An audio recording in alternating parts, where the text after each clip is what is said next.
Brescia, città di lavoratori, santi e competizioni volgari. Forse avrebbero detto questo di noi qualche secolo fa, perché è un dato di fatto che la concezione che abbiamo della gente del passato è spesso distorta e stereotipata. Crediamo che i nostri antenati fossero pii, devoti e con una morale degna di questo nome, perché i valori di una volta. E invece no, perché l'uomo è sempre double face, è sempre contraddittorio e in ogni epoca troviamo dei chiaroscuri e oggi ne vediamo un bel esempio. Credo che su questo argomento dovrò autocensurarmi, altrimenti l'algoritmo di YouTube mi prende a mazzate.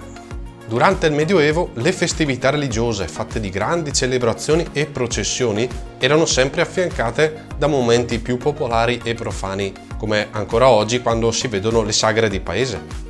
Una delle feste più vissute nell'Italia di quel periodo era l'Assunzione di Maria Vergine a Ferragosto. Per venerare la Vergine a Brescia si usava chiudere tutte le botteghe ad eccezione di quelle della vendita della cera e dei ceri votivi. E addirittura per legge la città di Brescia imponeva alle famiglie, ciascuna riguardo al suo livello gerarchico nella società, qual era il quantitativo minimo di cera in libbre che queste dovevano portare in processione fino alla cattedrale, dove veniva consegnata nelle mani di due massari nominati dal comune che nel corso dell'anno l'avrebbero venduta per guadagnare giusto quei soldi che servivano al mantenimento della struttura stessa della cattedrale, in una commistione tra interessi civili e religiosi che oggi non ci sembra così familiare, ma all'epoca era tutto sommato scontata. Come in altre città, vedi Siena, Ferrara, Verona, nel giorno della festa si correvano diversi pali. Perché sì, il palio di Siena non è che un rimasuglio di qualcosa che era comune a tutte le città italiane, ciascuna con la sua peculiarità. Da noi il divertimento era assicurato da tantissimi eventi e il 15 agosto si tenevano ben 4 pali nella nostra città: quello dei cavalli, quello degli asini, quello dei fanti e in ultimo quello delle meretrici. Ma non solo, Che la Chiesa tentasse di imporre la sua morale è vero, ma veniva spesso ignorata tanto dalle autorità civili quanto dallo stesso volgo. Va detto però che anche da parte del clero c'era un certo pragmatismo. A Rovato ne abbiamo un esempio. Piazza Carampane era il luogo dove avvenivano le mostre militari, essendo la più spaziosa del borgo. E non è un caso che dove c'era un forte presidio militare ci fossero anche le prostitute. E la chiesa che tuonava contro i vizi dell'uomo era la stessa che si prendeva cura delle carampane, le donne troppo anziane o malate per svolgere l'antico mestiere e quindi bisognose di assistenza. Pragmaticamente, la Chiesa riconosceva il ruolo sociale della prostituzione, riconosciuta come un'utile valvola di sfogo per evitare che la libidine e la volubilità degli uomini compissero dei gesti peggiori.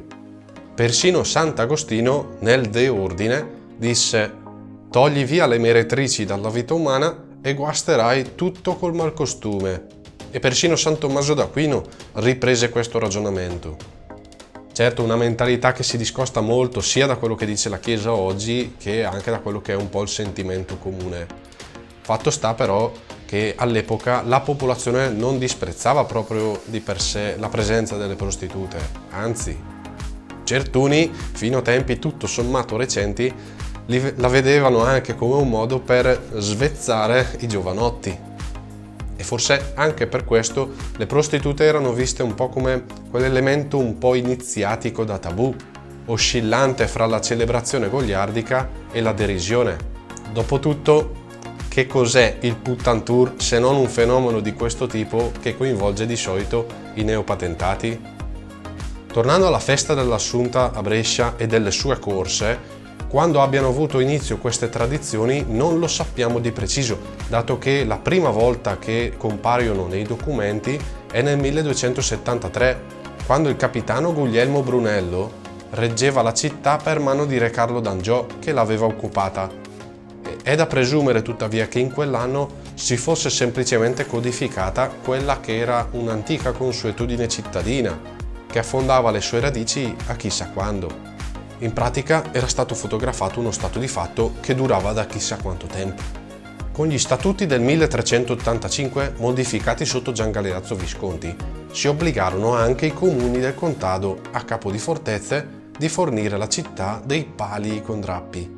Ed è forse il primo vero accenno a queste corse che avevano appunto per premio un palio, un drappo. Ma notizie più certe iniziano ad esserci dal 1421. Nel pomeriggio del 15 agosto si assiepava una gran folla di cittadini, bresciani del contado e persino gente di altre città lungo le attuali via Milano, Corso Garibaldi e Corso Mameli.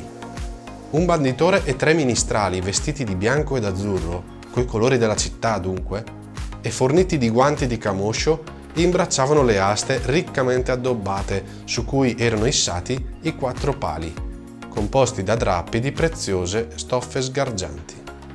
Da Porta Bruciata, che era la meta per tutte e 4 le corse, i podestà e i capitani del popolo accompagnavano i partecipanti fino al loro punto di partenza. I cavalli partivano dalla chiesa di San Giacomo del Mella e quindi erano quelli che avevano il percorso più lungo. Gli asini dal fiume fuori dalle mura, i fanti dalla porta di San Giovanni e le donne da alcune osterie poste in vicinanza della stessa porta, dove oggi sorge la statua di Garibaldi. Durante il percorso molti intralciavano i corridori e i mugnai vendevano dei sacchetti di farina alla popolazione che venivano lanciati in faccia negli occhi dei corridori per frenarne la corsa. Dopotutto la gente scommetteva e questi comportamenti cagionavano spesso delle risse, motivo per cui nel 1433 veniva emanata un'ordinanza che vietava questi comportamenti con il lancio della farina e l'ostacolo posto ai corridori, con pene molto severe che in alcuni casi arrivavano addirittura al taglio di un piede. E la corsa delle meretrici, che qualcuno dice anche che correvano a petto nudo per le strade di Brescia, terminava con la vincitrice che si aggiudicava un palio con un drappo color celeste, esattamente come quello della Madonna. E forse anche questo veniva letto dal clero locale come un gesto sacrilego al quale bisognava insomma porre rimedio. Ma a dire il vero, forse il festeggiamento più odiato dal clero era un altro. La vera funzione religiosa si faceva la sera prima, alle ore 20 circa, che corrispondono grosso modo alle 2 del pomeriggio. E per capire questa differenza sulle ore vi ricordo che ne ho parlato in questo video in cui faccio capire come si misurava il tempo nel Medioevo. Nelle stesse ore i beccai, cioè i macellai, tenevano un loro festeggiamento che attirava largo popolo. Tra Porta Bruciata e Piazza Duomo, questi liberavano un toro. Brescia come Pamplona, oserei dire. Capitava spesso che, sfuggito totalmente al controllo, il toro causasse un parapiglia tra la gente in processione con un fuggi-fuggi generale. Sembra incredibile che si tollerasse una cosa del genere nel Medioevo, ma effettivamente da un'ordinanza del 1436 capiamo che i due eventi, la processione religiosa e la liberazione del toro, erano concomitanti.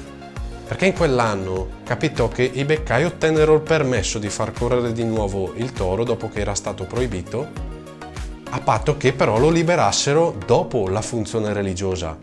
E da questo capiamo che quindi prima avveniva contemporaneamente. Per tutto il 400 nelle provvisioni comunali si leggono quei tentativi politici da parte del Consiglio Maggiore della città di abolire queste festività profane. Ad esempio, proprio nel 1433 il Consiglio emanò che dall'anno successivo non si sarebbero più fatte queste corse, convinti che tutte le disgrazie epidemiche, militari e di carestie che erano capitate in quegli anni dipendessero anche dai comportamenti lascivi dei cittadini.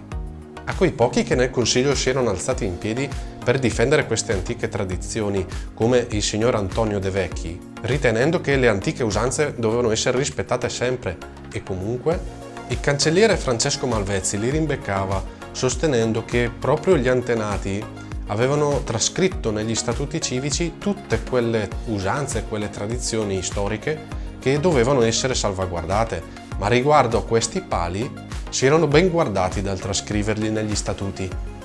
Quindi furono abolite? Beh, a leggere il documento del 1433 si direbbe di sì, ma di fatto l'anno seguente il Consiglio Maggiore della città, quasi all'unanimità, votò per lasciar correre di nuovo. Chissà se il termine lasciar correre deriva da queste cose.